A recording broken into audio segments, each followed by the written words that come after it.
ओम श्री सद्गुरवे नमः. नमस्कार श्रोते हो. ग्रंथराज श्री ज्ञानेश्वरी अध्याय 12 भक्तियोगावर सुरू असलेल्या या प्रवचन मालिकेत आपले सर्वांचे सहर्ष स्वागत. मागील भागात आपण आध्यात्मिक साधकाकरता हठयोग हा कसा हानिकारक असतो आणि आध्यात्मिक साधकाने हठयोगाचा पुरस्कार न करता भगवंताने आणि संतश्रेष्ठ श्री ज्ञानेश्वर महाराजांनी पुरस्कारलेल्या आत्मसंयम योगाचेच अनुसरण करावे. तर या भागात आपण स्वतःला भक्त समजतो, परंतु भगवंताच्या नजरेत आपण भक्त आहोत का, आणि भगवंत ज्यांना आपले परमभक्त मानतो त्या भक्तांची लक्षणं काय आहेत ते पाहणार आहोत. आणि ते आपल्याला ज्ञानसेवा प्रतिष्ठानच्या अध्यक्षा माननीय सौ अपर्णाताई परांजपे विवेचन करून सांगणार आहेत. तर आत्ताच अपर्णा परांजपे ऑफिशियल या यूट्यूब चॅनलला सबस्क्राईब करा आणि पुढील व्हिडिओज पाहण्याकरता बेल आयकॉनवर नक्की क्लिक करा. ओम श्री सद्गुरुवे नमः. ग्रंथराज श्री ज्ञानेश्वरीच्या 12व्या अध्यायाचं आपण चिंतन करतो. 12व्या अध्यायाचं नाव आहे भक्ती योग. योग म्हणजेच भगवंताशी जोडले जाणं. मग तो कुठलाही मार्ग असू दे, भगवंताशी जोडलं जाणं हे खूप महत्वाचं आहे. कारण आपण सगळेजण त्या परमात्म्याचीच निर्मिती आहोत. त्या सच्चिदानंद स्वरूप परमात्म्यापासून हे जग आकाराला आलं आणि त्या जगातला एक घटक आपण आहोत. भगवंतानी हे जग निर्माण केलं आणि स्वतः सुद्धा त्या जगात व्यापून राहिला. म्हणून आपण असं म्हणतो की कण कण में भगवान.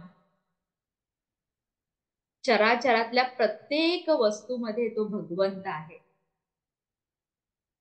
फक्त त्या भगवंताचा अनुभव आपल्याला येत नाही किंवा आपण घेऊ शकत नाही. याचं कारण आहे अज्ञान.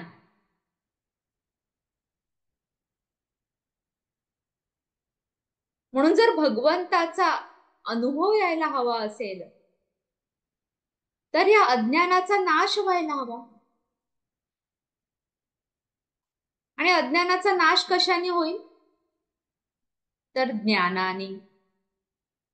ज्ञानाचा उदय होताच अज्ञान तिथे शिल्लकच राहणार नाही. जसं सूर्य उगवल्यावर अंधाराला जास्त सांगावं लागत नाही, तो आपोआप नाहीसा होतो. खरं पाहिलं तर प्रकाश नसतो म्हणजे प्रकाशाचा अभाव असतो म्हणून अंधार असतो.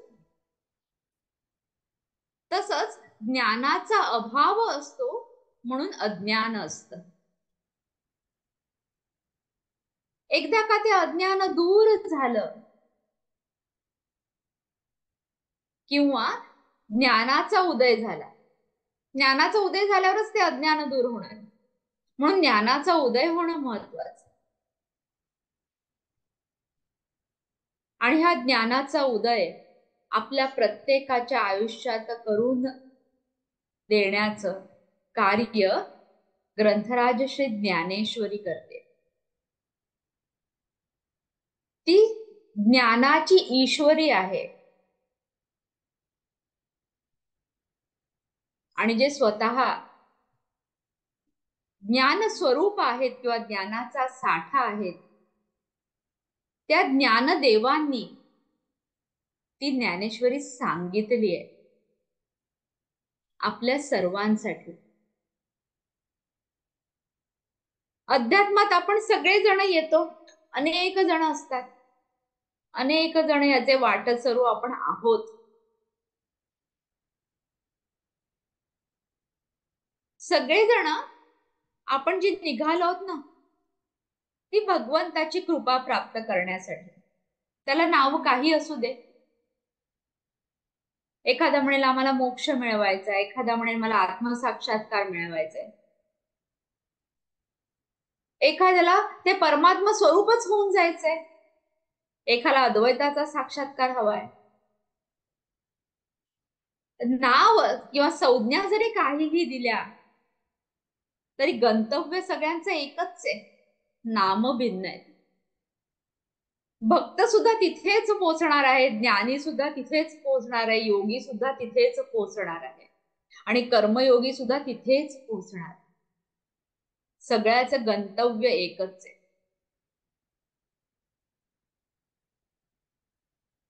ही ज्ञानेश्वरी प्रकट करताना ज्ञानोबारायांच्या पुढे जे श्रोते होते ते वेगवेगळ्या अधिकाराचे होते, वेगवेगळ्या वयोगटाचे होते. आपणही तसेच आहोत, वेगवेगळ्या अधिकाराचे आहोत, वेगवेगळ्या वयोगटाचे आहोत, वेगवेगळ्या प्रकृतीचे, स्वभावाचे आहोत. पण ज्ञानोबाराय आपल्या सर्वांना एकाच दिशेने घेऊन जात आहेत, परमात्मा प्राप्तीच्या दिशेने. भगवान श्रीकृष्ण सुद्धा उपदेश जरी अर्जुनाला करत असले तरी अर्जुनाच्या निमित्ताने हा सकळ जगाला केलेला उपदेश आहे.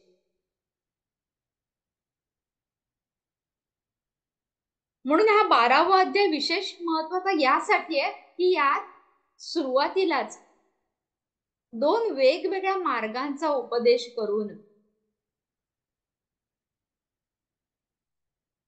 ते दोन्ही मार्ग त्या भगवंतालाच कसं प्राप्त करून देतात, त्या परमात्म्याचीच कशी प्राप्ती करून देतात हे सांगितलंय.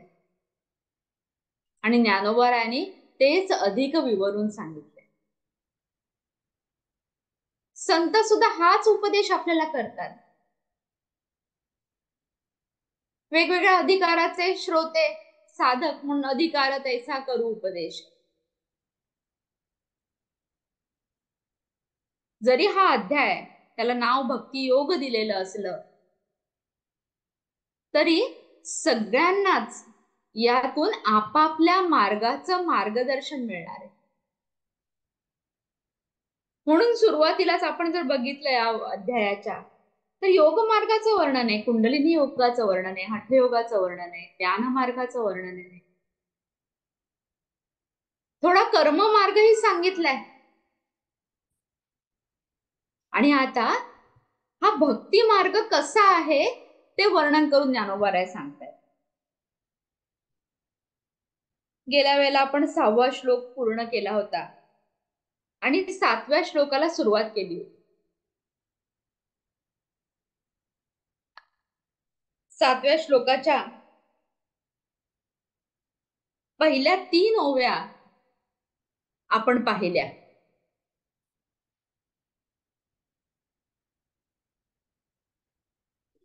आपण पीपीटीच्या माध्यमातून पाहूया.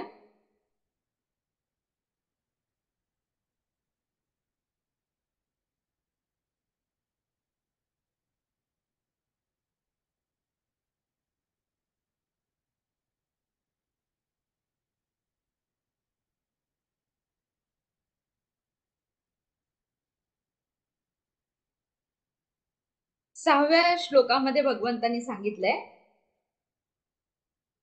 हे अर्जुना,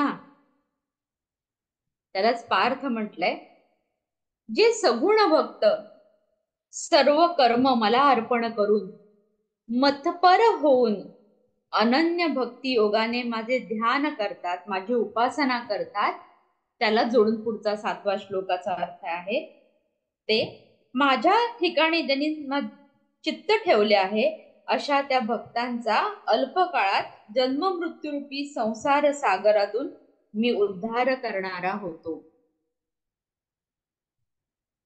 या जरी 2 श्लोकांचा विचार केला तरी आपल्याला अध्यात्मातले सगळे मार्ग कळून येतात. सुरुवात असे केली की जे भक्त म्हणजे हा भक्ती योग आहे, भक्तीविषयी भगवंत बोलताय. म्हणजे जे भक्ती मार्गातले आहेत त्यांनाही मार्गदर्शन आहे. सर्व कर्म मला अर्पण करून, आता कर्म अर्पण करायचे म्हणजे कर्मयोगही आहे.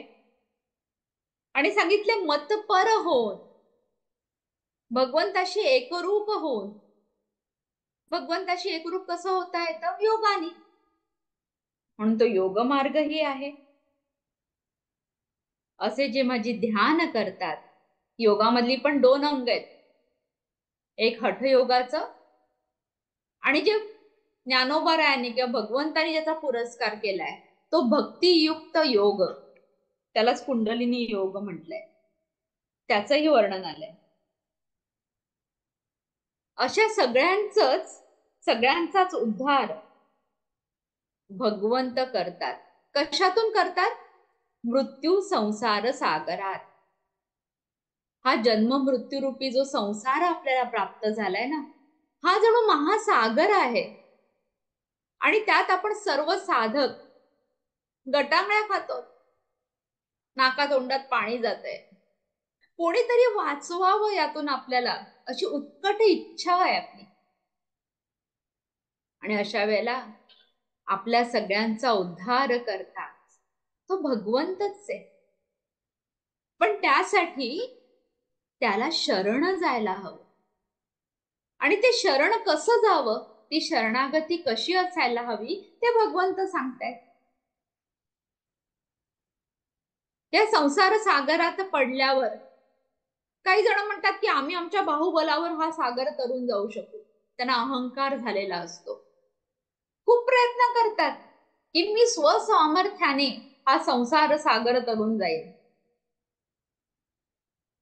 पण शक्य होत नाही. विविध विकार आहेत, वासना आहेत. हे जणू त्या सागरातले महाकाय प्राणी आहेत, ते त्यांना गिळंकृत करतात. नाहीतर अहंकार रूपी भोवऱ्यात ते सापडतात.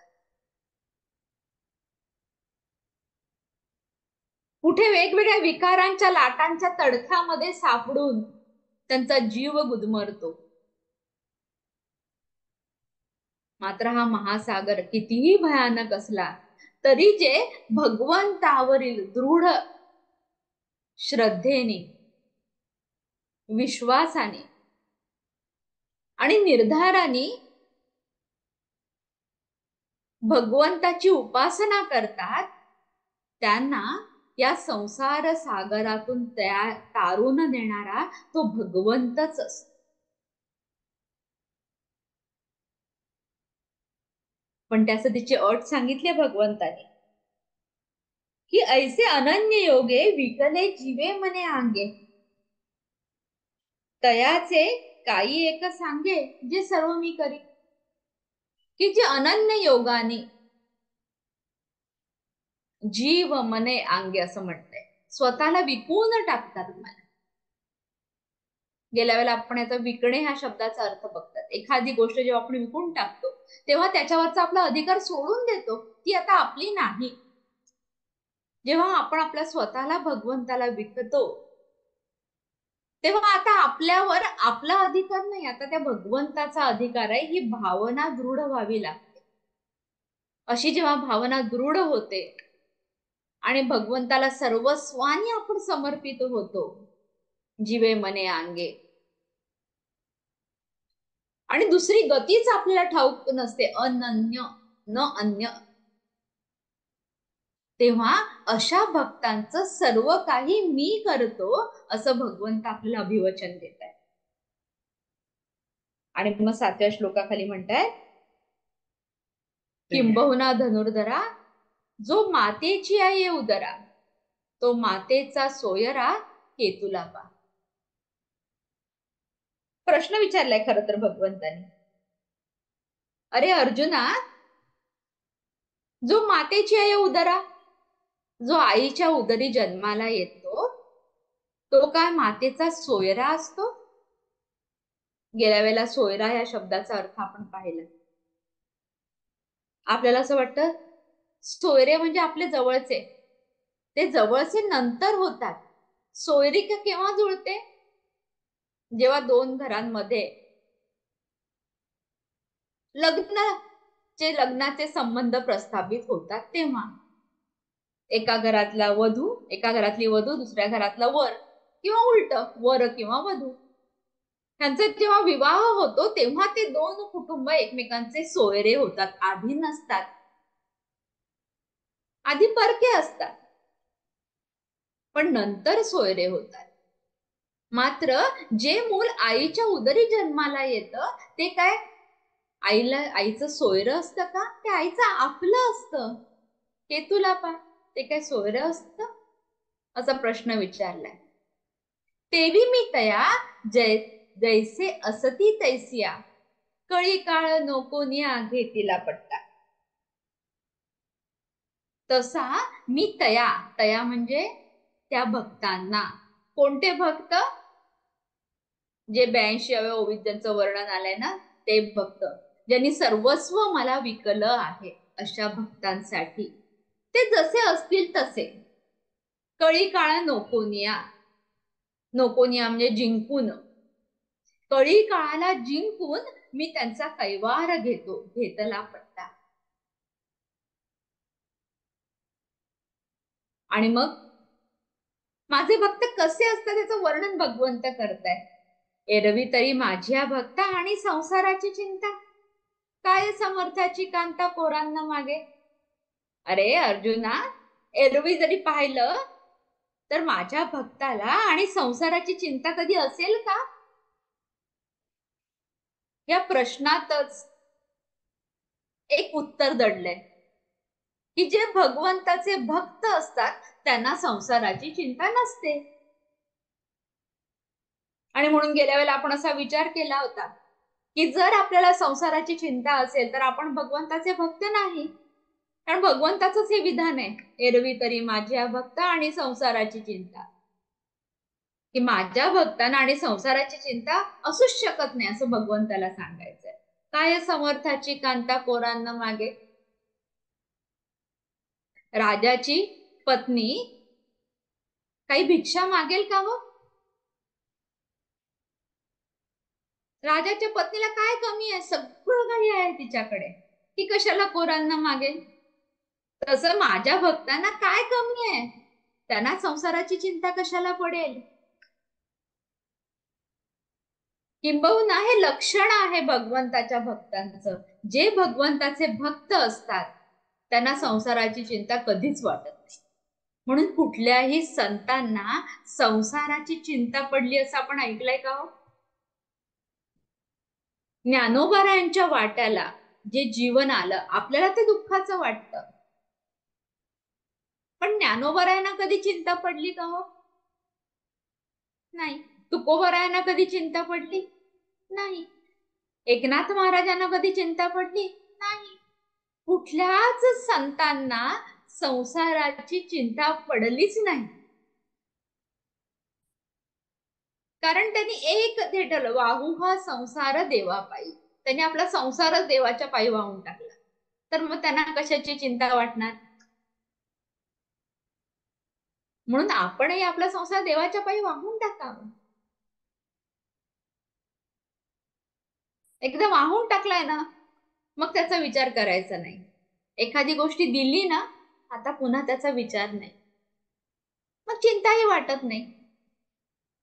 भगवंत ठेवेल ना तसं राहावं. आणि भगवंताला सगळ्यांची चिंता असतेच. सकळ जीवांचा करी तो सांभाळ, तुझं मोकलीला ऐसे नाही. तुकोबाराय सांगतात, सगळ्या जीवांचा जर भगवंत सांभाळ करतो तर तुझा का नाही करणार? पण आपल्याला विश्वासच वाटत नाही. आपल्याला असं वाटतं आपण काही केल्याशिवाय आपला संसार चालणारच नाही. असं होत नाही. थोडा विश्वास ठेवून पाहायला हवं.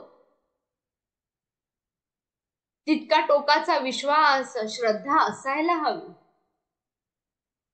मग तैसे ते माझे कलत्र हे जाणे जे, काही सेनीही न लजे तयांचे नि. भगवंत सांगतात, असे जे भक्त आहेत ना, जे स्वतःला मला विकून टाकतात, संसाराची चिंता करत नाहीत. असे सर्वस्वी समर्पित जे माझे भक्त आहेत ना, ते जणू काही माझे कलत्र असतात. कलत्र म्हणजे जवळचे, अतिशय जवळचे. म्हणजे जसं पती पत्नीचं नातं असतं ना, तसं. पतीला पत्नी आणि पत्नीला पती हा अतिशय जवळचा. त्यांचं काहीही करायला मला लाज वाटत नाही असं भगवंत सांगतायत. भगवंत आपल्या भक्तांसाठी कुठलंही काम करायला मागे पुढे पाहत नाहीत. म्हणून जनाबाईंसमोर सोबत दळणही दळलं ना. संत एकनाथ महाराजांच्या घरी पाणी भरलं. झाला महार पंढरीनाथ, काय सांगू देवाची मात.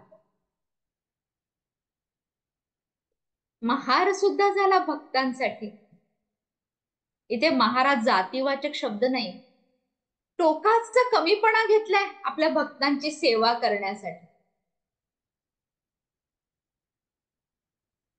इतकंच कशाला, आता जिथे भगवंत हा उपदेश करतायत ना गीतेचा अर्जुनाला, काय भूमिका आहे हो? खर तर सारथ्याची. आपल्या भक्तासाठी सारथी सुद्धा झाले. आणि सारथी होणं म्हणजे फक्त रथ हाकणं नाही. युद्ध संपलं, युद्ध म्हणजे रोजचं युद्धाचा काळ संपला, भाग संपला, की जेव्हा सगळे आपापल्या शिबिरात येणार, तेव्हा रथावरून घोडे वेगळे करणं, त्यांचा खरारा करणं, त्यांना खाऊ घालणं, त्या घोड्यांची सगळी निगराणी करणं, हे सगळं सारथ्याचं काम असतं. अर्जुनासाठी भगवंतानी ते सुद्धा केलं. भगवंताला लाज नाही वाटली. कारण एखाद्याला आपलं जेव्हा आपण म्हणतो ना, तेव्हा आपल्या माणसाचं करायला कधीच लाज किंवा कमीपणा वाटत नाही आपल्याला. आईला आपल्या मुलाचं काही करायला कमीपणा वाटतो का, लाज वाटते? नाही वाटत, कारण प्रेम असतं. तसं भगवंताचं आपल्या भक्तांवर निरतिशय प्रेम आहे. लौकिक नात्यामध्ये थोडा स्वार्थ तरी असेल, पण भगवंताचं प्रेम हे निस्वार्थ आहे, कसलाच स्वार्थ नाही. अतिशय शुद्ध आणि पवित्र प्रेम भगवंत आपल्या भक्तांवर करतात. आणि म्हणून भक्तांसाठी काहीही करायला भगवंताला कमीपणा वाटत नाही. आणि त्यामुळे भक्ताला जी जी चिंता पडते, जी जी काळजी वाटते, खरं तर काळजी भक्ताला वाटतच नाही, भगवंतालाच त्याची काळजी वाटते, की माझ्या भक्ताला काही त्रास होऊ नये, माझ्या भक्ताला काही कमी पडू नये, माझा भक्त भयभीत होऊ नये, त्याची सगळी काळजी तो भगवंतच जणू काही वाहतो. म्हणून पुढच्या ओळीत भगवंत म्हणतायत, जन्म मृत्यूची या लाटी झळंबती या सृष्टी, ते देखून या पोटी ऐसे जाहले. आता आपण कल्पना करूया, जन्म मृत्यू रूपी महासागर आहे, प्रचंड मोठा महासागर, त्याला आपण भवसागर म्हणतोय. त्याच्यात प्रचंड मोठ्या लाटा उसळत आहेत. इतक्या मोठ्या लाटा आहेत, इतका वेग आहे त्या लाटांचा, की झळंबती या सृष्टी, की सृष्टी सुद्धा डगमगायला लागते. ते देखून या पोटी ऐसे जाहले. असं ते दृश्य बघून मलाच काळजी वाटली, माझ्याच पोटात गोळा येतो.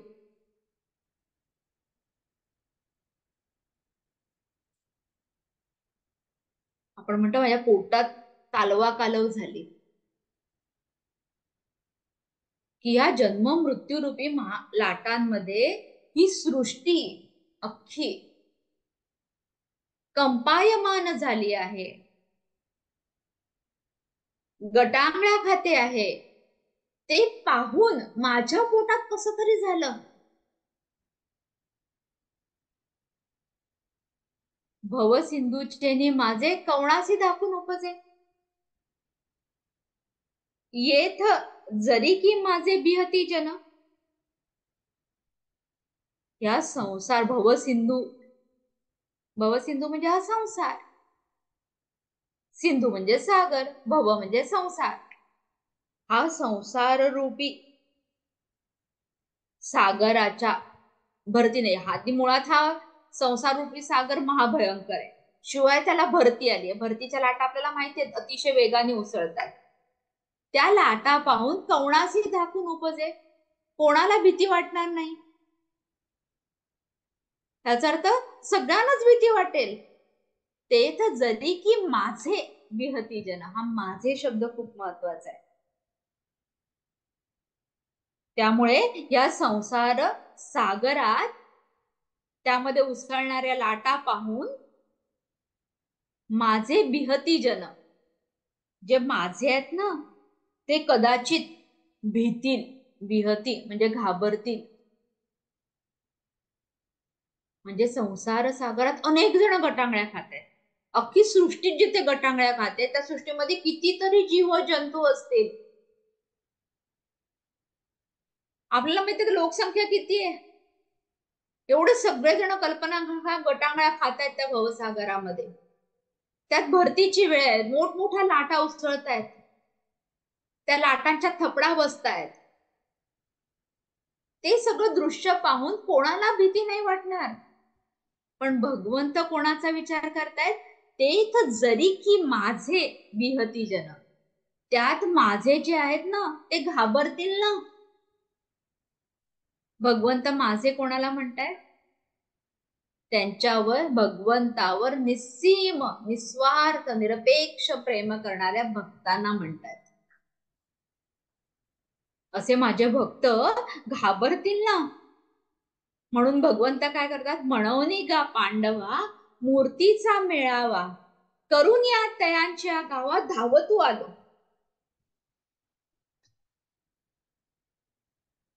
म्हणून अर्जुना, म्हणून गा पांडवा, म्हणून अर्जुना मूर्तीचा मेळावा.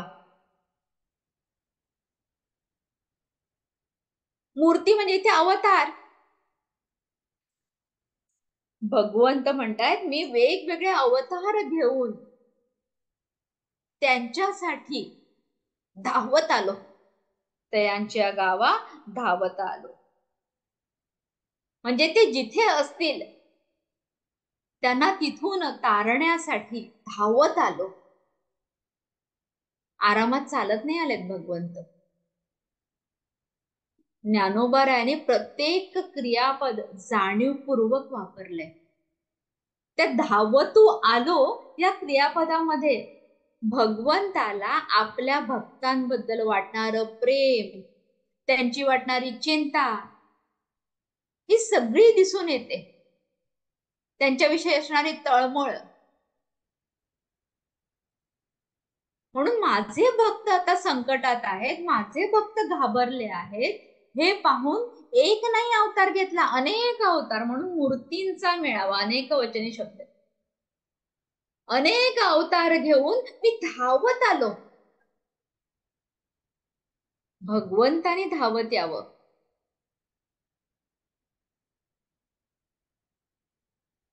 किती भाग्याचं असेल भक्तांसाठी. भगवंतानी एक अवतार नाही घेतलाय. आपण भागवत महापुराण ऐकलं असाल. अनेक अवतार घेतलेत भगवंताने आपल्या भक्तांसाठी. म्हणून तो मूर्तींचा मेळावा म्हणते. जेव्हा जेव्हा गरज लागली, जेव्हा जेव्हा भगवंताला लक्षात आलं की माझे भक्त हे संकटात आहेत, तेव्हा त्यांना त्या संकटातून सोडवण्यासाठी, त्यांना तारण्यासाठी भगवंतानी वेगवेगळे अवतार घेतलेत. म्हणून आपल्या अवतारांचं प्रयोजन सांगताना भगवत म्हणतात परित्राणाय साधूनाम. पहिलंच प्रयोजन ते आहे, परित्राणाय साधूनाम. म्हणजे जे साधू म्हणजे साधू या शब्दाचा अर्थ काय? जे सज्जन आहेत, म्हणजे जे संत आहेत, म्हणजे जे भक्त आहेत माझे, भगवंतावर निस्वार्थ निरपेक्ष प्रेम करणारे भक्त, त्यांना साधू सज्जन म्हटलंय. परित्राणाय, त्यांच्या संरक्षणासाठी, त्यांच्या रक्षणासाठी. म्हणजे पहिलं प्रयोजन तेच आहे की माझ्या भक्तांचं रक्षण करणं. आणि त्यासाठी भगवंत वेगवेगळे अवतार घेतात, म्हणून मूर्तींचा मेळावा. अनेक अवतार घेऊन, अवतरे मी युगी युगी, अनेक युगांमध्ये अनेक अवतार. आपल्याला फार मोजके अवतार भगवंताचे माहिती, कितीतरी अवतार भगवंत घेतच असतात. कोणा ना कोणाच्या तरी रूपात भगवंत आपल्या भक्तांच्या रक्षणासाठी धावत येतच असतात. म्हणून आपण कित्येकदा म्हणतो, अरे तू माझ्यासाठी अगदी भगवंताच्या रूपातच आलास रे धावत मदतीला. सहज म्हणून जातो आपण. प्रत्येक वेळेला अवतार हा दीर्घकाळ असतो असं नाहीये. काही क्षणाचे सुद्धा अवतार असतात. म्हणून ते वेगवेगळ्या अवतारांचे प्रकार सांगितलेत भागवतामध्ये. काही अंश अवतार असतात, काही अंशांश अवतार असतात, काही कला अवतार असतात. अनेक अवतार आहेत, म्हणून मूर्तींचा मेळावा. बरं, वेगवेगळे अवतार धारण केले, भगवंतांनी अवतार धारण केले. आपण त्या प्रत्येक अवताराला भगवंताच्या नाव ठेवलं, त्यालाच आपण भगवंताचं नाम म्हणतो. आणि मग त्या अवतारामध्ये भगवंतांनी जे पराक्रम केले, त्या पराक्रमाच्या अनुषंगाने सुद्धा भगवंताला वेगवेगळी नावं मिळतात. त्यामुळे भगवंताचं एक नाव नाही राहत, अनेक नाव असतात. म्हणून सहस्र, म्हणून आपण म्हणतो श्री विष्णू सहस्रनाम. मग हे नाम कशासाठी असतं? कारण भगवंत भक्तांच्या उद्धारासाठी असतात. त्यामुळे भगवंताचं ते नाव किंवा नाम भक्तांचा उद्धार करणार असतं. म्हणून पुढच्या ओळीत म्हणतात भगवंत, नामाच्या सहस्रवरी नावा या अवधारी, सजून या संसारी तारू जाहलो. आपण हे रूपक बघतोय की हा संसार रूपी महासागर आहे, त्यात जन्म मृत्यू रूपी प्रचंड मोठ्या लाटा उसळत आहेत. त्यात भगवंताचे भक्त आहेत, ते भयभीत झालेत. सगळी सृष्टीच भयभीत झाली, त्यात भगवंताचे भक्तही आहेत. त्यांना तारण्यासाठी भगवंत वेगवेगळे अवतार घेऊन प्रकट होत आहेत. आता भक्तांना तारणार, कशातून तारणार? तर भगवंताची एक एक नाव, ही एक एक नाव आहे. नाव म्हणजे होडी, म्हणून नाम आणि नाव असं दिलंय. म्हणजे भगवंताची सहस्र नाव आहेत, तर सहस्र नाव आहेत, छान सजवलेल्या. या संसारातून तारण्यासाठी सजवलेल्या ह्या नावा आहेत. म्हणून म्हणतात ना की भगवंताच्या नामाने आपण तरुण जातो या संसार सागरातून. म्हणून भगवंताचं नाम इतकं महत्वाचं आहे. भगवंतानी स्वतः सांगितलंय की माझ्या भक्तांसाठी मी वेगवेगळे अवतार घेतो आणि माझ्या सहस्र नामाच्या जणू काही नौका म्हणजे नावा तयार करून त्यांना तारू होतो, त्यांना तारून नेणारा मी होतो. आता हे जे गटांगळे खाणारे जे भगवंताचे भक्त आहेत ना, त्यांच्यामध्ये पण वेगवेगळे प्रकार आहेत, सगळे एकाच प्रकारचे नाही आहेत. आता कोणकोणते प्रकार आहेत भगवंतच सांगतायत. सडे जे देखिले ते ध्यान कासे लाविले. सडे म्हणजे एक एकटे, एक एकटे म्हणजे जे निस्संग आहेत, फारसे कशामध्ये गुंतलेले नाहीत, जे अनासक्त आहेत.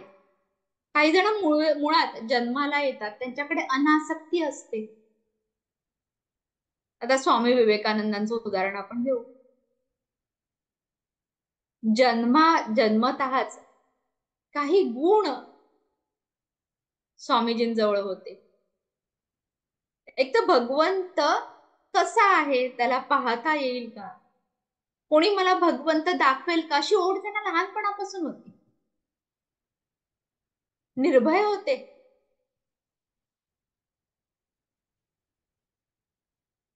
त्यांच्या वयाचे जी इतर मुलं खेळायचे असे खेळात फार रमले नाहीत. बुद्धिमान होते. काय योग्य आणि काय अयोग्य आहे त्यांना त्या लहान वयात कळत होतं. विवेकी होते. तारुण्यात पदार्पण केलं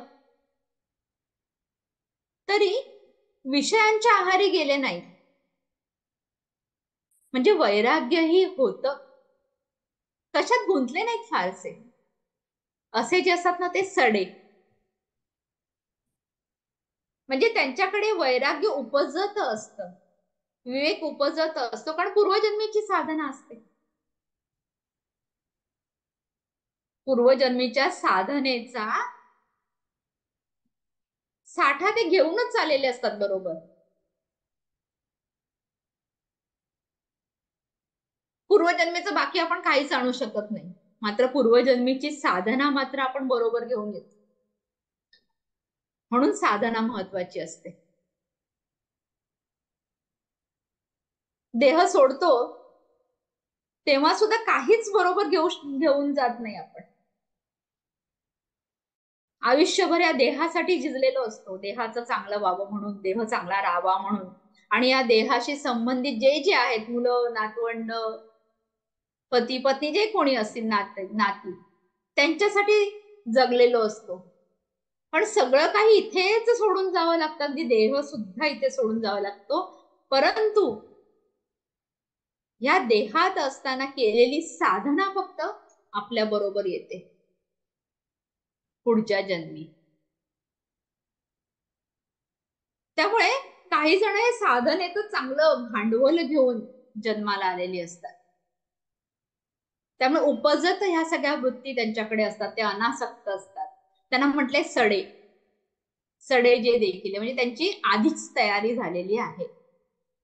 ते ध्यान कासे लाविले. त्यांना ध्यानाच्या कासेला लावतो. कासेला म्हणजे आता बघा ना, समुद्र किंवा नदीला महापूर आला, समुद्राला पूर आला, काही ना काहीतरी मदतीसाठी टाकलं जातं. एखादा समजा ओंडका आहे, त्याला कासं म्हणतात. ध्यानरूपी ओंडक्याला त्यांना ते चिकटवतात भगवंत. म्हणतात हा ध्यानरूपी ओंडका पकड आणि तरंगत राहा.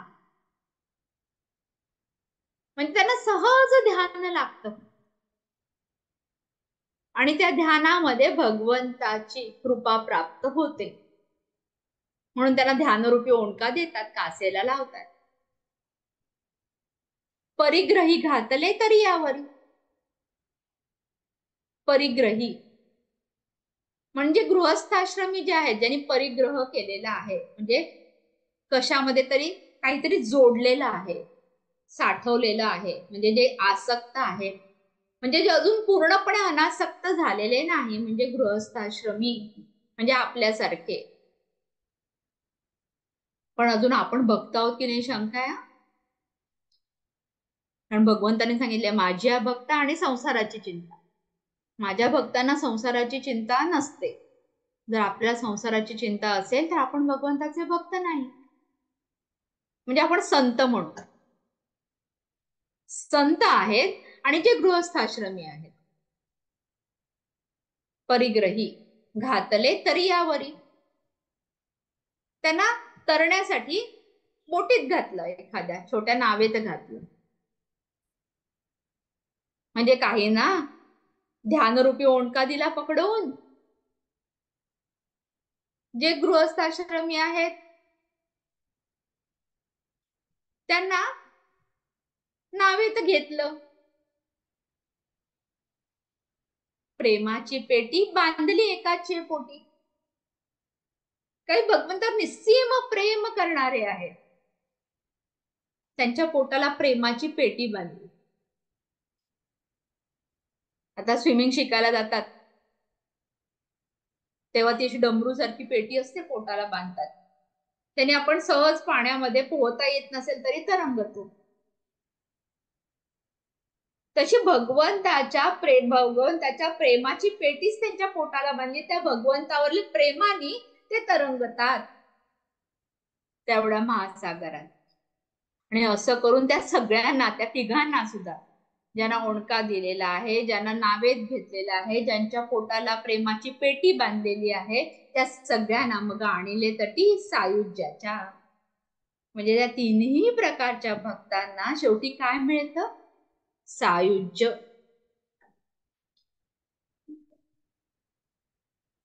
म्हणजेच मोक्ष. 4 प्रकारचे मोक्ष सांगितले. मुक्ती,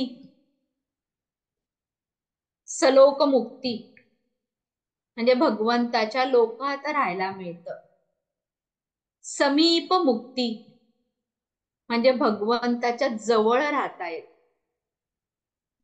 सलोक, समीप, स्वरूप मुक्ती म्हणजे भगवंता सारखं स्वरूप मिळतं. आणि चौथी सर्वात श्रेष्ठ मुक्ती म्हणजे सायुज्य मुक्ती. एखादा म्हणेल मला समीप मुक्ती चालेल, भगवंताच्या जवळ कायम राहता येईल. मग ते जे होते ना जय विजय, ते सुद्धा भगवंताच्या जवळच राहत होते. पण भगवंताशी एकरूप झाले का? समीप राहायला मिळालं तरी एकरूप होता येत नाही, द्वैत राहतच. भगवंत वेगळा आणि भक्त वेगळे. त्या जय विजयांना समीप मुक्ती मिळाली, सलोक मुक्ती पण मिळाली. म्हणजे भगवंताच्या लोकातही होते आणि भगवंताच्या जवळ सुद्धा होते. पण कधी आपली बुद्धी फिरेल, कधी आपल्याला अहंकार होईल, कधी आपल्या हातून चूक घडेल सांगता येत नाही. पण अजून भगवंतापासून वेगळे आहोत ना. द्वैतात वै भयम, द्वैतात नेहमी भय असतच. आणि घडलाच ना अपराध जय आणि विजयांच्या हातून. सनकादिकांच्या बाबतीत चुकीचा व्यवहार केला, शाप मिळाला, 3 जन्म असुर योनीत घ्यायला लागले. काय उपयोग? समीप मुक्ती मिळून. म्हणून सायुज्य मुक्ती सर्वात श्रेष्ठ, की ज्यामध्ये भगवंताशी एकरूप होता येतं. तरी संत म्हणतात की आम्हाला सायुज्य मुक्ती सुद्धा नको. भगवंता तुझ्या बरोबर प्रत्येक जन्मी कार्यासाठी पुन्हा पुन्हा जन्म घ्यायला मिळू दे, पुन्हा पुन्हा तुझी सेवा करायला मिळू दे, पुन्हा पुन्हा तुझी भक्ती करायला मिळू दे. संत याही पुढे जाऊन विचार कर. पण भगवंत आपल्या भक्तांना, प्रिय भक्तांना, मग ते ध्यान मार्गातले असू दे, कर्म मार्गातले असू दे किंवा भक्ती मार्गातले असू दे, 3 प्रकार इथे वरच सांगितले. ध्यानकासे लाविले जे सडे देखिले, म्हणजे ध्यान मार्गातले म्हणजे योग मार्गातले आहेत. परिग्रही म्हणजे कर्म मार्गातले आहेत, गृहस्थाश्रमी आहेत, त्यांना नावेत घेतलं. आणि प्रेमाची पेटी म्हणजे ते भक्ती मार्गातले आहेत. त्या 3ही मार्गातल्या भक्तांचा उद्धार भगवंतच करतात आणि सगळ्यांना सायुज्य मुक्ती प्रदान करतात. मग आणले तटी सायुज्य. इतकंच कशाला, भगवंत इतके उदार आहेत. पुढे सांगतायत परी भक्ताचे नावे चतुष्पदादी आघवे, वैकुंठीची राणीवे योग्य केले. अरे त्या भक्तांचीच नावं कशाला, त्या भक्तांच्या नावामध्ये चतुष्पदादी पण येतात. 4 पायाचे, 4 पाय असलेले म्हणजे पशु, त्यांना सुद्धा मी वैकुंठ पद देतो, वैकुंठाचं राज्य. कोण आहे? गजेंद्र मोक्षाची कथा आपल्याला माहिती. त्या गजेंद्राला सुद्धा मोक्ष दिला. चतुष्पाद. भगवंत इतके उदार आहेत. म्हणून गा भक्ता नाही एकही चिंता, तया ते समुद्धरता आती मी सदा. म्हणून त्या सगळ्याचा निष्कर्ष काय सांगितलाय? म्हणून भक्ता, अरे अर्जुना, म्हणून माझ्या भक्तांना नाही एकही चिंता, एकही चिंता नसते. माझ्या भक्तांना का नसते चिंता? जे पहिलं विधान केलं ना, माझी या भक्त आणि संसाराची चिंता, राजयाची कांता पोरांना मागे, त्या ओवीत जे सांगितलं ना, त्याचं उत्तर इकडे दिलंय. का नसते चिंता भगवंताच्या भक्तांना? कारण त्या भक्तांना ठाऊक असतं, तया ते समुद्धरता आथी मी सदा. आपला उद्धार करणारे, आपल्याला तारून नेणारे भगवंत सदा नित्य आपल्या जवळ आहे. आणि हे भगवंत स्वतः सांगतायत की म्हणून माझ्या भक्तांना एकही चिंता नसते, कारण त्यांचा उद्धार करणारा मी नेहमी त्यांच्या जवळ असतो. आणि जेव्हाची का भक्ती दिधली चित्तवृत्ती, दिधली आपुली चित्तवृत्ती, तेव्हाची मजसूती त्यांची नाटी. नाटी म्हणजे छंद. भगवंत म्हणताय, आणि जेव्हाची गा भक्ती, जेव्हा ती भक्ती, कोणती भक्ती सांगितली आहे? जेव्हाची का भक्ती, कोणती भक्ती? दिधली आपुली चित्तवृत्ती. पुन्हा पुन्हा आठवण करून देतात भगवंत की भगवंत ज्या भक्तीविषयी बोलतायत किंवा ज्या भक्तांविषयी बोलतायत ते भक्त कसे असतात? दिधली आपुली चित्तवृत्ती. की ज्या क्षणी भक्तांनी आपली चित्तवृत्ती दिधली म्हणजे मला अर्पण केली, तेव्हाची मज सूती, सूत जुळणं म्हणजे संबंध जुळणं, तेव्हाच त्यांचा आणि माझा संबंध जुळतो. त्यांची नाटी, आणि त्यांची नाटी म्हणजे आणि त्यांचा मला छंद लागतो. मग जेव्हा भक्त आपली सर्व चित्त वृत्ती भगवंताला अर्पण करतात, तेव्हाच भगवंत आणि भक्त यांचं सूत जुळतं म्हणजे संबंध जुळतो. भक्त आणि भगवंत, आणि त्या भक्तांचा छंद त्या भगवंताला लागतो.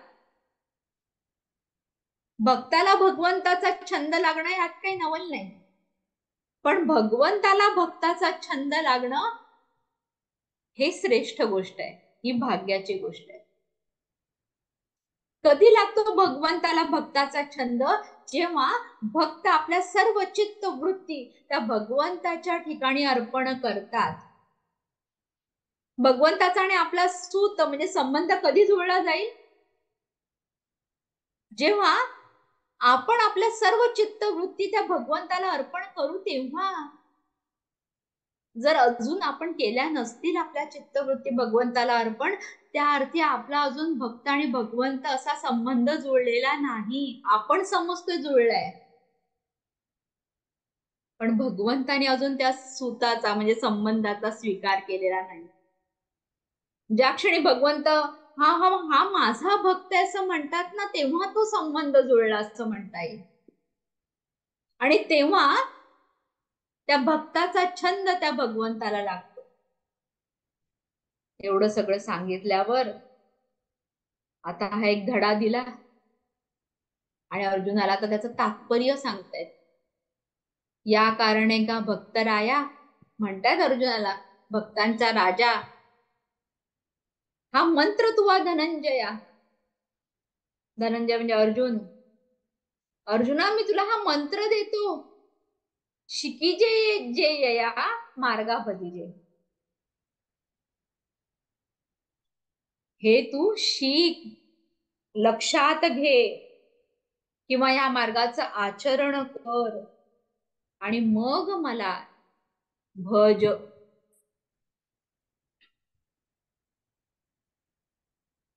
हे अर्जुनाला सांगता सांगता भगवंताने आपल्याला सुद्धा सांगितले. हा फक्त अर्जुनाला दिलेला मंत्र नाहीये, तर हा आपल्याला दिलेला मंत्र आहे भगवंताने, की कधी भगवंताचा आणि आपलं सूत जुळेल, जेव्हा आपण आपल्या चित्तवृत्ती भगवंताच्या ठिकाणी अर्पण करू ना, तेव्हा तेव्हा भगवंताला आपला छंद लागेल, तेव्हा भगवंत आपला त्या संसार सागरातून उद्धार करणारे होतील, तेव्हा ते आपल्याला सायुज्याच्या तटावर घेऊन जातील.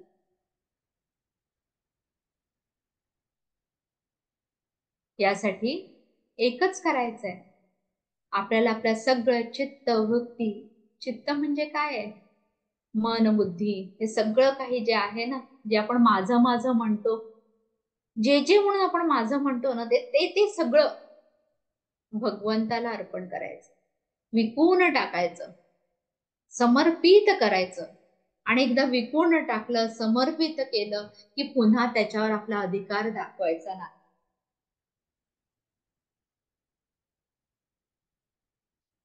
आणि मग पुढचा श्लोक सांगतायत, भगवंत म्हणताय, मय्येव मन आधस्व मयि बुद्धिं निवेशय निवसिष्यसि मय्येव अत ऊर्ध्वं न संशयः. माझ्यातच मन ठेव, माझ्या ठिकाणीच बुद्धी स्थापन कर, म्हणजे मग तू माझ्यातच राहशील, यात मुळीच संशय नाही. भगवंत पुन्हा पुन्हा एकाच गोष्टीवर आपल्याला भर देत आहे. तो शब्द पुन्हा पुन्हा येतोय बघा, की मन आणि बुद्धी भगवंताच्या ठिकाणी अर्पण करणं. ज्ञानोबा याचं पुढे सांगताय स्पष्ट करून, अगा मानसे एक माझ्या स्वरूपी वृत्तिक करून घाल निष्टंक बुद्धी निश्चयच. बुद्धीचा निश्चय करून अगा म्हटल्या, म्हणजे अरे आपण म्हणतो ना, अरे अर्जुना, प्रेमाने एखाद्याला आपण समजवताना म्हणतो ना, तसं म्हणतात, अरे अर्जुना, फार काही तुला करायचं नाहीये रे, मानस हे एक, तुझं हे जे मन आहे ना, माझ्या स्वरूपी वृत्तिक, वृत्तिक म्हणजे हक्कदार, माझ्या स्वरूपी तू वतनदार किंवा हक्कदार करून घाल. आणि कसं घालायचं, निष्टंक म्हणजे संदेह रहित, बुद्धीमध्ये कुठलाही संदेह नको, अशी निश्चयात्मक बुद्धी पाहिजे. निश्चयात्मक बुद्धी करून कुठलाही संदेह मनात येऊ न देता हे जे मन आहे ना, ते माझ्या ठिकाणी हक्कदार म्हणजे वतनदार करून टाक. म्हणजे तुझ्या मनाचा मालक मला कर, असं भगवंताला म्हणायचंय. आणि त्यासाठी बुद्धी कशी असली पाहिजे, निश्चयाची असली पाहिजे, संदेह निष्टंक म्हणजे संदेह रहित असली पाहिजे. सगळ्यात आपल्याला नाचवतं कोण साधनेमध्ये, मनच हे असं आहे की जे आपल्याला सगळीकडे नाचवतं, इकडे तिकडे फिरायला लावतं, चंचल बनवतं, आपला निश्चय टिकू देत नाही. म्हणून हे मनच जे आहे ना, तेच माझ्या स्वरूपी मलाच देऊन टाक. आणि तशी तुझी बुद्धी निश्चयाची संदेह रहित बनव. मग काय होईल, ये दोन्ही सरीसी मज माझी प्रेमेसी रिगाली तरी पावसी माते तुला. मग ही बुद्धी आणि मन हे दोन्ही जर माझ्या ठिकाणी जर तू अर्पण केलंस, तर तू आणि मी आपण भिन्न राहणारच नाही, तू मलाच येऊन पावशील. रिगाली तरी पावसी माते तुगा. ही मन आणि बुद्धी माझ्याच ठिकाणी स्थिर झाली. रिगाली म्हणजे स्थिर होणे किंवा प्रवेशणे. तुझी मन आणि बुद्धी या दोन्ही जर माझ्या ठिकाणी प्रवेशल्या, म्हणजे माझ्या ठिकाणी जर स्थिर झाल्या, तर तू मलाच येऊन मिळशील. आपण भगवंताला का नाही मिळत, कारण आपली मन आणि बुद्धी स्थिर राहत नाही. बुद्धी स्थिर नाही, निश्चयात्मिका नाही, बुद्धीचा निश्चय होत नाही, त्यामुळे ती मनावर ताबा ठेवू शकत नाही. आणि मन मुळात चंचल, प्रमाथी, बलवत, दृढम सांगितले अर्जुनाने. अशा या मनावर जे अतिशय बलवान आहे, चंचल आहे, एका वेळेला 12 वाटा धावतं असं प्रमाथी आहे, त्याच्यावर फक्त बुद्धीच अंकुश ठेवू शकते, पण ती निश्चयाची असायला हवी. म्हणून बुद्धी आणि मन महत्वाचं असतं साधनेमध्ये. म्हणून हे मन आणि बुद्धी एकदा का भगवंताच्या ठिकाणी प्रवेश करत झालं, त्यांनी भगवंताच्याच ठिकाणी प्रवेश केला, तर भगवंत म्हणतात तू मला मिळालाच असं समज. पण हेच कठीण असतं हो. मन आणि बुद्धी भगवंत सोडून सगळीकडे प्रवेश करत असते आपली. बघा ना, दिवसभरामध्ये आपलं मन आणि बुद्धी कुठे कुठे प्रवेश करते. लिहून काढावं रात्री बस झोपायच्या आधी, की आज माझं मन कुठे कुठे गेलं, माझ्या बुद्धीने काय काय ठरवलं, काय काय झालं, भगवंताच्या ठिकाणी किती वेळ माझी बुद्धी राहिली, मन किती भगवंताच्या ठिकाणी स्थिर राहिलं. आपलीच आपल्याला लाज वाटते. कठीण असतं, पण तेच करायचं असतं, त्यालाच तर साधना म्हणतात. ते भगवंत आपल्याला प्रेरणा देत आहेत. जे मन बुद्धी ही घर केले माझ्या ठाई, तरी सांगे मग काही मी तू ऐसे उरे. प्रश्न विचारतात आपल्याला. एकदा का मन आणि बुद्धीनी माझ्याच ठिकाणी घर केलं, म्हणजे आपलं मन आणि बुद्धी भगवंताच्याच ठिकाणी गेली, तिथेच राहायला लागली. घर केले माझ्या ठाई, भगवंताच्याच ठिकाणी राहायला लागली. तर तरी सांगे मग काही मी तू ऐसे उरे. मग तू आणि मी काही वेगळं उरणार आहे का? आणि जी इंद्रिय आहेत ना, त्यांना विषयांच्या मागे धावायला कोण प्रवृत्त करतं? हे मन आणि बुद्धीच. एकदा का मन आणि बुद्धी तिथे गेली की इंद्रिय आपोआप शांत होणार, ती विषयांच्या मागे जायची थांबणार. त्यालाच म्हणतात अनासक्ती. सगळीकडून निघून जातं मन. एकदा मन काय इंद्रियातून निघालं ना, विषयांपासून निघालं, की मग काही कठीण राहत नाही. मग देह नावाला राहतो. देह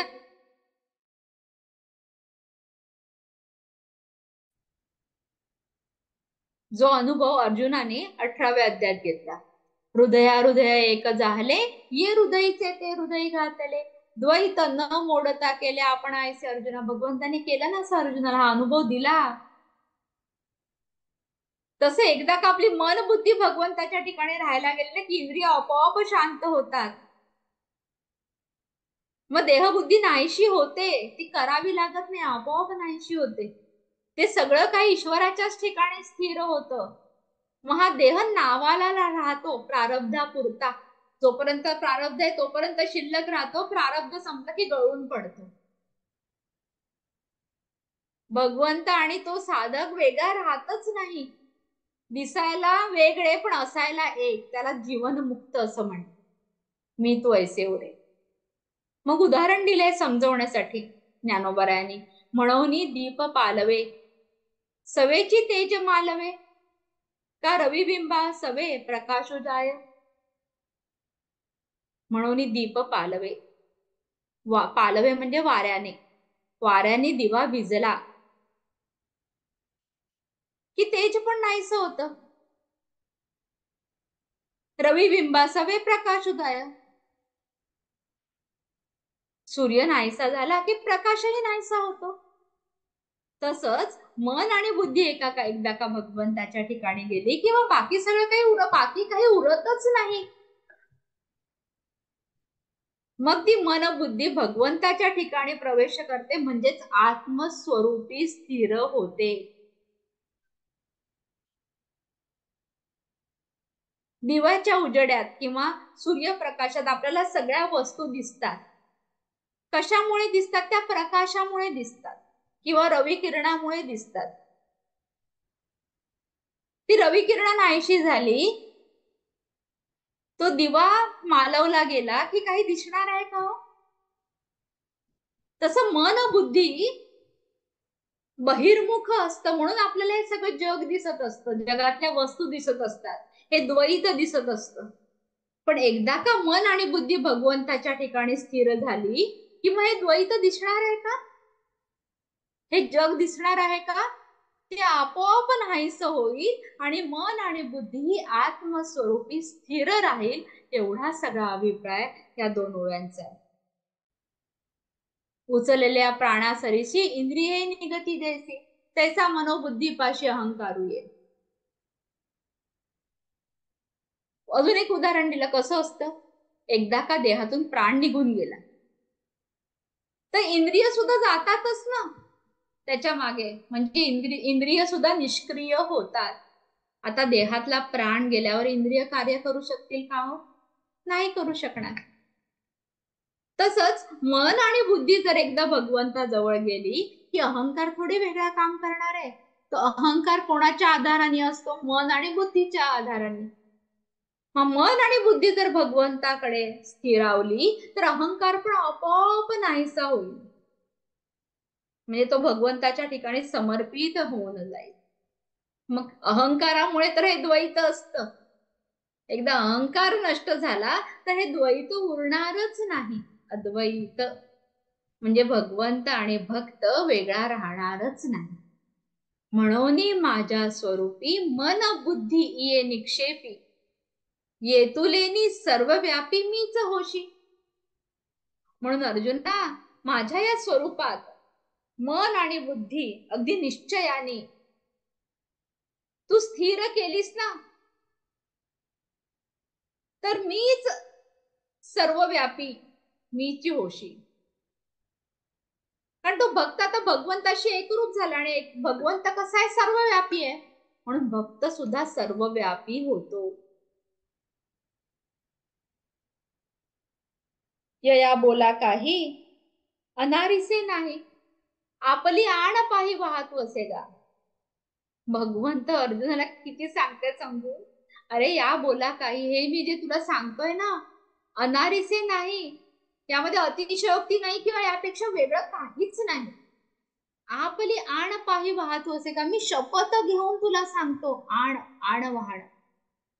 अरे अर्जुना, मी तुला शपथ घेऊन सांगतो की मी हे काही जे तुला आतापर्यंत सांगितलं त्याच्यापेक्षा वेगळं काहीच नाही. तुला काय करायचंय? फक्त मन आणि बुद्धी माझ्या ठिकाणी स्थिर करायचे, मला अर्पण करायचे. एकदा का मन आणि बुद्धी भगवंताला अर्पण केली, भगवंताच्या ठिकाणी स्थिर केली की अहंकार आपोआप नाहीसा होणार. आणि अहंकार नाहीसा झाला की द्वैत नाहीस होणार. मग भक्त आणि राहणारच नाही. आणि भगवंत कसा आहे? सर्वव्यापी आहे. म्हणून भक्तही तसाच सर्वव्यापी होणार. आणि हे सगळं भक्ती रहस्य आहे. म्हणजे भक्तीमध्ये सुद्धा योग आहे ना. मन आणि बुद्धी एकरूप व्हायला पाहिजे आणि ती भगवंताच्या ठिकाणी स्थिर व्हायला पाहिजे. मन आणि बुद्धी एकरूप होणं म्हणजेच योग आहे. 6व्या अध्यायात सांगितलंय, तैसे समत्व चित्ताचे हे सार जाण पा योगाचे, जेथ मन आणि बुद्धीचे ऐक्य आती. या मनबुद्धीचं ऐक्य झालं की ती मन बुद्धी आपोआप भगवंताच्या ठिकाणी स्थिर होईल. आणि ती का एकदा भगवंताच्या ठिकाणी स्थिर झाले की इंद्रियांचे बाकीचे सगळे व्यापार बंद पडतील. मग देह फक्त प्रारब्धापुरता शिल्लक राहील आणि तो सुद्धा योग्य वेळी गळून जाईल. मग देह असो किंवा नसो, तो साधक हा जीवन मुक्त झालेला असतो, तोच संत झालेला असतो. म्हणून देवते संत निमित्त त्या प्रतिमा. हेच भगवंताने उघड केलं आणि शपथ घेऊन ते अर्जुनाला सांगतायत की मी हे जे काही सांगितलं ना, ह्याच्यामध्ये एकही खोटं नाही. मी तुला माझी शपथ घेऊन सांगतो. इतकं निश्चयाने भगवंताने सांगितलंय. तर आता आपली जबाबदारी आहे की हे मन आणि बुद्धी त्या भगवंताच्या ठिकाणी स्थिर करायचे. आणि ती एकदम स्थिर होणार नाही, पण साधनेने, अभ्यासाने ती होणार आहे. तो अभ्यास कसा करायचा ते भगवंत पुढे अर्जुनाला म्हणजेच आपल्याला सांगणार आहे. त्याचा विचार पुढच्या वर्गात. झालेली सर्व सेवा सर्व हरिभक्तांच्या आणि परमपूजनीय श्री गुरुजींच्या चरणी समर्पित.